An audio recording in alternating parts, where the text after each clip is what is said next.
This segment of Long Island Talks on LongIsland.com is brought to you by Adam Butter of Engel and Volkers.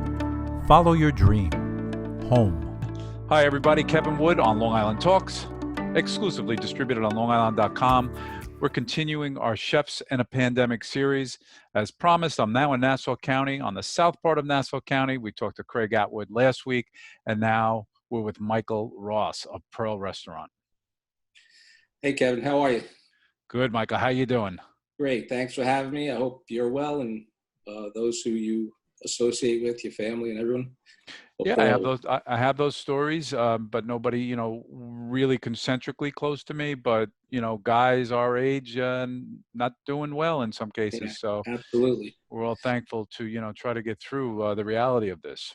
Yeah, I knock wood that we're all healthy here. My family's healthy. My staff is healthy, which is very important to me, obviously. Very. So we're all doing well. So I found out we're homeboys. Like early part of my life, I'm from Brentwood. And you'll laugh when I say this. After the second time that my bike was stolen, my parents said, okay, we're out of here. We're moving, we're moving east. Yeah, it was an interesting upbringing, Brentwood. Very diverse. I wouldn't trade it. We had a great time. I agree. Yeah. Yeah, I agree. Salt of the earth there. Absolutely. Got some good friends there still. That's great. Yeah. So, each chef has a different story. As I said from the beginning with this series, I thought it was important because there was this devastation, which there still is a devastation. And then you say to yourself, some just close. And then they say to themselves, wait a minute, this has been 2 months. I can't close this long. I'm Right. seeing that. And then we're seeing like new ways of doing business. I'm even hearing of municipalities even thinking about giving space in parking lots to sit people. How are we coming back from this? What is the potential for seating capacity? There's all kinds of things. So we're here to just hear your personal story. Sure. Yeah. Absolutely. We saw this coming, a couple of weeks ahead of time. Me and my partner, Paul, and my manager, Steve, we sat down one day and we're like, there's something going on here that I don't know if we're going to be able to prepare for this. I don't know how we're going to prepare for this. But early on, like 2 weeks before, we started taking tables out of the dining room. Wow. And kind of separating things, just so people would feel a little more comfortable. And he was right. And a couple of weeks later, on that, I think it was like the day before St. Patrick's Day, or Yep. Sunday before. I remember because I had brisket coming in, and I was going to make some corned beef for that Tuesday. They shut us down, and we had to pivot really quickly. And we were very far into the takeout situation because we purposely never did takeout. So we really had to make it happen and take our recipes and tweak them a little bit so that everything would get to where it was going with the integrity that it was meant to be. Were you guys in the delivery business already, or did you just ramp up? We never did delivery, and we never did delivery consciously because we just believed that the integrity of our food would not hold up traveling. So we didn't even offer it. And we talked about once not even doing doggy bags, but that's obviously impossible. Sure. But we had to really pivot and make this all happen really quickly. So on that Tuesday, we supplied ourselves with takeout containers and bags and all that other stuff, and tweaked our recipes so that they would.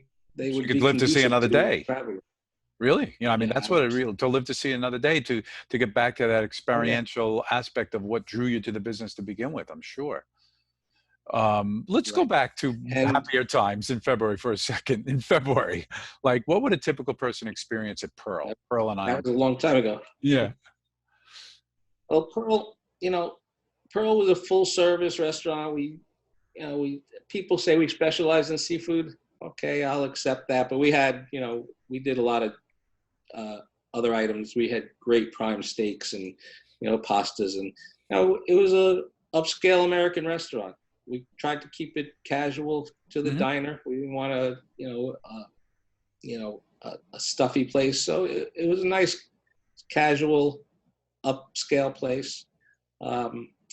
Always full from the start. We really struck a chord with the area, and we filled a niche, I think. And knock wood, hopefully when we open, we'll go right back to where we were. Right back to where you started. Describe to folks where you're located.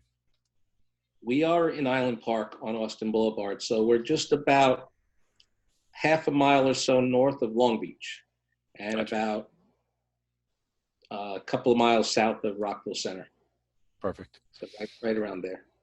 So what about staffing and retraining and all the aspects of you're an executive chef and a partner.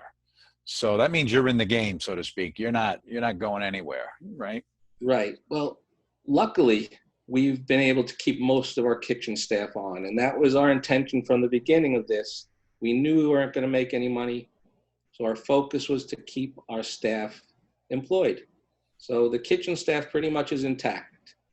Good. And thank goodness for that. They've been a great help. We did it in a kind of like a three-pronged attack. We wanted to keep our staff on. We wanted to keep the restaurant relevant, but we also wanted to be a service to the community at the same time. We're bringing in enough revenue where we can do some charity work. We've been working with a couple of organizations in the area, supplying, food to the hospitals, the nursing homes, and the less fortunate people that really got hit hard by this. That's very nice. Are you finding that new customers that have never been to your restaurant are now trying your food? As a matter of fact, yeah, we put the sign up outside that said takeout, yeah, there you go, curbside, and people pass by and see it. And some people that live in the area didn't even realize it was a restaurant, because we don't have the name restaurant on the building at all. It just says Pearl. So that taught us a little bit of a lesson. Wow, no, that's great. That's interesting. All right. So for you, if this ever gets back to semi-normalness quickly, you could argue that you opened up another channel of business, possibly, even though it kind of went against your grain. We've already discussed that. Yeah. Yeah. We've already discussed that. And, I think it's going to be all the above when we reopen. We're going to try to do some outside seating, and we'll have our indoor seating, obviously, but spread a little thinner than usual. But we're going to have to make up the revenue somehow. So I think, takeout is going to stay where it is for quite a while. Did you reach out to friends, chef friends, I should say, during this period and bounce different things off them? I'm sure you guys talk amongst each other at some point. We're a unique community. So we talk to each other a lot, and, we exchange ideas. We complain to each other. I'm sure there's some frustration going on there. A lot of frustration. But it is what it is. We're all in the same boat, and we're not the ones that are taking the brunt of it. The people on the front line are, and we just have to, keep that in mind and do what we do to the best of our ability and help out as much as we can. Absolutely. Is there anything you want to say to the public or the community at this time as we get through this? I mean, we should understand that it's the middle of May now. Middle of May. Yeah. It's gonna get better. It's getting better already, as far as I can tell. There's more people on the roads when I drive to work than there were in the beginning. I think some people are going to be able to go back to work soon. And as soon as we get the okay, we're going to reopen. We've been a very sanitary, clean place even before this happened, and we're a lot cleaner now. It's just more conscious. It's more of an effort by everyone to make sure that they're cleaning all the time, that they're sanitizing, that their hands are always washed. I used to tell my son, he's 10 years old now. I used to tell him, there was this great plague in the world, and about a third of the world died. You know how they solved it? They washed their hands. So go wash your hands. Yeah. One of the things, social distance and washing hands. So Michael, thank you for spending some time with us. Keep keeping on. And you sound like you really make the community happy there. You sound like you have perseverance. You sound like you're somebody to aspire to in this business. Also, I want to thank our mutual friend and sponsor, Adam Butter, Angle Vokers. They're sponsoring this segment. Yeah, Adam's a great guy. Absolutely. He's become a good friend. He started as a customer, but he's a great guy, and he's very supportive of what we do there. And as far as the community, we're there for you. If you need anything, give us a call. We'll work something out. What's Adam like to eat when he comes?